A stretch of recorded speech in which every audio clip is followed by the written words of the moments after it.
சேவகன் இளமை கலைஞன் இவனே சேவகன், சேவகன் கடமை தலைவன் இவனே சேவகன்.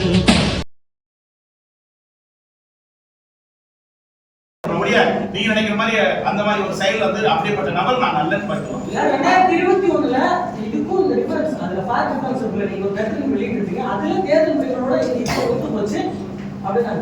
அது வெப்சைட் போய் ஓபன் பண்ணி பாருங்க.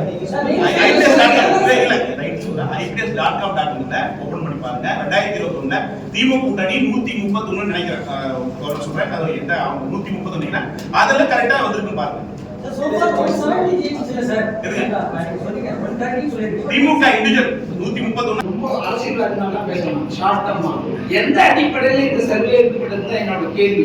அதாவது ஒரு பிரைவேட் காரணத்தை வந்துட்டு எடுத்தீங்களா, இல்ல ஒரு 5 பேர் எடுத்தீங்களா, சொல்லி முடிச்சதை கேள்வி முடிக்கும், இல்ல போன்ல மட்டும் கேட்டீங்களா, இல்ல வாட்ஸ்அப்ல கேட்டீங்களா, எந்த அடிப்படையில் இந்த சர்வே எடுக்கப்பட்டது? அதாவது அரசியல்வாதி மேல பேசணும். நிறைய பேர் சாப்பிடாமலே வந்து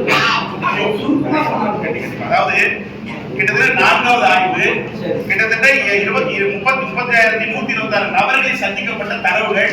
அது மட்டும் இல்லாம மாவட்ட வாரியாக அது மட்டும் இல்லாம ஒரு ஸ்ட்ராட்டஜி கம்பெனி நிறுவனமா இருப்பதனால பழைய கரண்ட் டேட்டா, ஹிஸ்டாரிக் டேட்டா மற்றும் சாஃப்ட்வேர் எல்லாமே பயன்படுத்தப்பட்டிருந்த போது கூட சவாலான தேர்தலா இருக்கு. நான் பார்க்கிறேன் என்னுடைய 26 ஆண்டு அனுபவத்தில் சவாலான தேர்தலா இது இருக்குன்னு நான் எதிர்பார்க்கிறேன். 2026 சட்டமன்ற தேர்தலில் வெற்றி வாய்ப்பு யாருக்கு?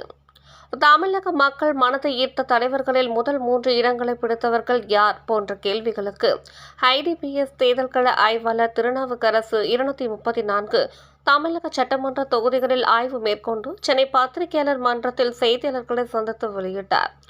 அப்போது மக்கள் விரும்பும் முதல்வர் யார் என்றும் தமிழக மக்கள் மனதில் இருந்த தலைவர்களின் முதல் 3 இடங்களை பிடித்தவர்கள் என பட்டியலிட்டு முதல் இடத்தில் மு.க. ஸ்டாலின் மற்றும் விஜய் பெயர்களையும், 2ஆம் இடத்தில் எடப்பாடி பழனிசாமி பெயரையும், 3ஆம் இடத்தில் சீமான் பெயரையும் வெளியிட்டார்.